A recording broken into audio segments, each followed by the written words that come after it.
Hola a todo el mundo y bienvenidos a una nueva explicación visual. Hoy vamos a adentrarnos en una cuestión absolutamente fascinante. ¿Por qué, tantas veces, somos nuestro peor enemigo? O al menos, ¿por qué la mente humana parece un auténtico campo de batalla? Ya saben, esa lucha interna, ese ruido constante que a veces nos sabotea sin piedad. A través de este análisis vamos a desgranar exactamente cómo funciona esta dinámica y, lo que es muchísimo más importante, cómo podemos desactivarla. Vamos allá. Pero antes de avanzar, tenemos que hacer una breve pausa importante. Este contenido es meramente informativo, no médico. Ante problemas de salud mental, acuda a un profesional cualificado. Es fundamental que tratemos estos temas con la seriedad y el rigor que merecen.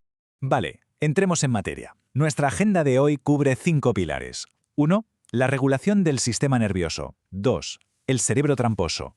3. La calma y el equilibrio emocional. 4. El poder de la autocompasión. 5. La identidad frente a los errores. Y cerraremos con el punto 6, una síntesis final. Empezamos. Punto 1. Regulación del sistema nervioso. El dilema humano. Quien más y quien menos ha sentido alguna vez esa dolorosa y desconcertante sensación de perder el control, ¿verdad? O de entrar en pánico sin que haya una sola razón lógica a la vista. Bueno, pues para entender esto, fijémonos en esta definición clave del doctor Stephen Porges y la experta Deb Dana, la neurocepción. Y la idea aquí es revolucionaria porque básicamente despatologiza por completo la ansiedad. O sea, el cuerpo no está fallando, no hay nada roto, simplemente nuestro sistema nervioso autónomo ha detectado una amenaza a nivel subconsciente y hace lo que sea para proteger al organismo. Esa reacción de pánico o de parálisis no es un error, es en realidad un mecanismo de supervivencia involuntario trabajando horas extra.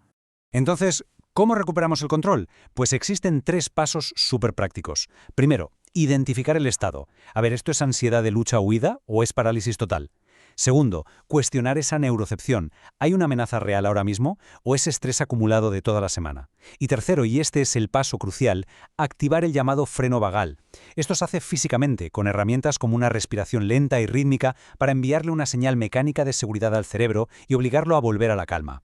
Lo asombroso de esta dinámica es que conecta de forma directísima con textos milenarios. Leamos textualmente. Un corazón calmado es vida para el cuerpo. Proverbios 14:30. Es fascinante, ¿no? Comprobar cómo una sabiduría escrita hace miles de años ya establecía un vínculo innegable entre moderar nuestras emociones y preservar físicamente nuestro organismo. Y esto nos lleva a una coincidencia pragmática que es brillante. Por un lado, vemos que el protocolo clínico contemporáneo usa el freno vagal para desacelerar y calmar el sistema simpático. Y por el otro, el axioma bíblico nos receta el corazón calmado para preservar el cuerpo. Hablamos de 2 lenguajes totalmente diferentes, separados por miles de años, pero que apuntan exactamente a la misma solución fisiológica para sobrevivir. Pasamos al punto 2, el cerebro tramposo. Atención y enfoque.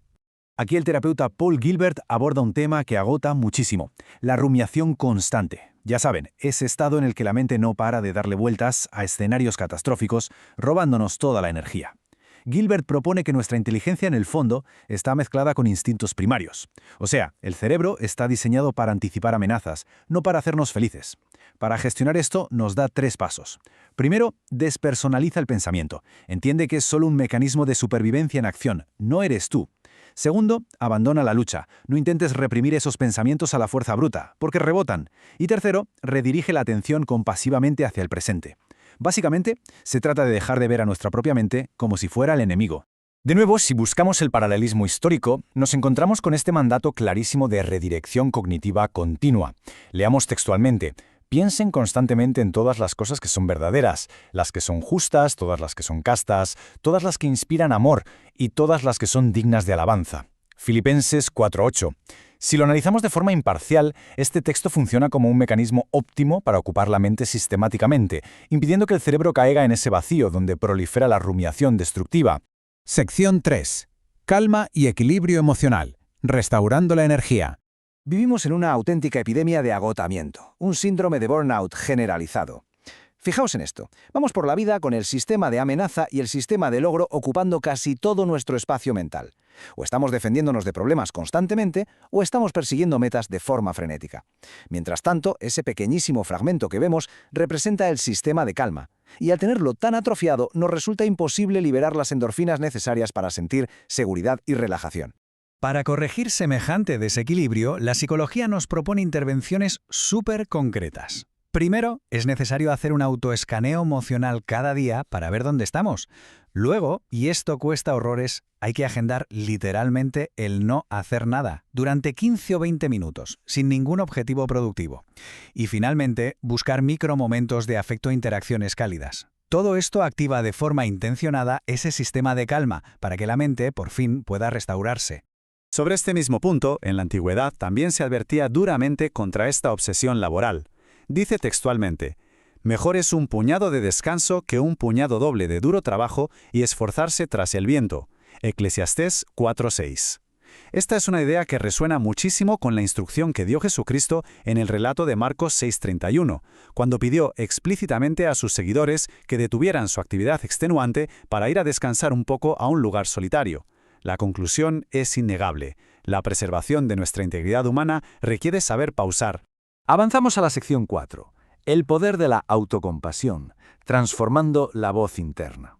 Durante muchísimo tiempo hemos arrastrado la idea tóxica de que la única forma de mejorar o mantenernos motivados es a base de una autocrítica cruel e implacable. Pero la evidencia nos dice otra cosa. Eso solo genera vergüenza y termina paralizando la acción. La solución clínica real es la autocompasión. Y ojo, que aplicarla requiere de mucho valor. Los pasos implican prestar mucha atención a la hostilidad de nuestro propio tono interno, suavizar esa voz tratándonos exactamente con el mismo apoyo que le daríamos a un ser querido que acaba de fracasar, y enfocarnos en reconocer el esfuerzo que hemos hecho, no solamente el resultado final. Es un cambio de mentalidad absoluto y necesario para poder sanar y avanzar.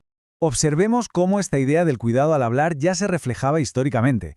Citando textualmente, las palabras dichas sin pensar son como los golpes de una espada, pero la lengua de los sabios cura las heridas. Proverbios 12:18. Si aplicamos este principio, que por cierto también se expande en textos como Efesios 4:29, a nuestro propio monólogo interior, nos damos cuenta de algo tremendo. Nuestros juicios internos absolutistas actúan como estocadas psicológicas contra nuestra propia dignidad. Esa voz evaluadora necesita ser medicinal, no destructiva.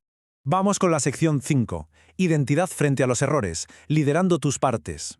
El modelo de sistemas familiares internos, impulsado por voces como la doctora Becky Kennedy, ataca directamente esa vergüenza aplastante que sentimos justo después de cometer un error o actuar impulsivamente. El contraste es clarísimo. Por un lado, la vergüenza tóxica nos lleva a la conclusión letal de «soy una mala persona». Por el otro, el concepto del interior bueno nos permite decir «a ver, soy fundamentalmente alguien bueno, pero he tenido un comportamiento difícil». La clave de todo esto radica en separar radicalmente una falta temporal de regulación de nuestra propia identidad nuclear. La metodología para aplicar esto en el día a día consiste en 3 cosas. 1. Aplicar religiosamente el mantra del interior bueno. 2. Reconocer que esos comportamientos tan impulsivos en realidad provienen de partes internas que están intentando protegernos del dolor de forma bastante torpe, como cuando saltamos con ira.